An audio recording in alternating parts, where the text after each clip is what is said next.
a lot of other gynecological cancers as well as a patient nurse navigator at the Miami Cancer Institute. What are some of those that you see? So I focus on GYN cancers only. So we are seeing a lot of cervical cancer, endometrial cancer, fallopian tube cancer, and peritoneal cancers. Cervical cancer being one of the ones that's, and endometrial as well, but cervical cancers being one of the ones that we're seeing a lot of. Are there any cancers in particular for women especially that you feel like maybe need more attention or people need to be more educated on that cervical cancer for sure, particularly now that the studies have shown that so many of the cervical cancers are caused from HPV. Having an HPV vaccine out there is huge, and it's something that we really stress and encourage and educate patients for themselves and for their children that they should get vaccinated to prevent HPV-related cancers. Can you talk a little bit about the care that an individual or patient receives when they come to the Miami Cancer Institute? What sets it apart from any other center? So obviously I'm biased to patient navigation.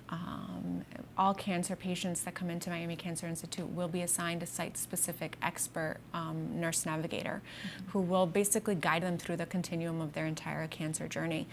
It's nice to have an extra set of eyes, an extra set of hands, somebody that can help break down some of those barriers and some of the issues and communication, particularly in complex cases where you're coordinating so many things and patients tend to be overwhelmed a lot of the time. So that is one of the great things that Miami Cancer Institute has that really does set us apart from other institutions across the country. I think you really hit the nail on the head here with the being overwhelming. Completely. It's like you get that diagnosis, you're overwhelmed.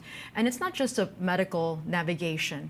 You almost feel that you are emotionally and mentally and spiritually navigating these patients. It's not an easy journey. No, it's not. And having, like I said, that extra resource, that extra person that can actually help connect the dots, because a lot of the time it's that.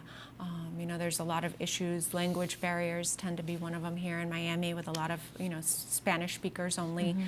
So it's nice to be able to have that extra resource and that extra, you know, tool to kind of, you know, empower them throughout their journey.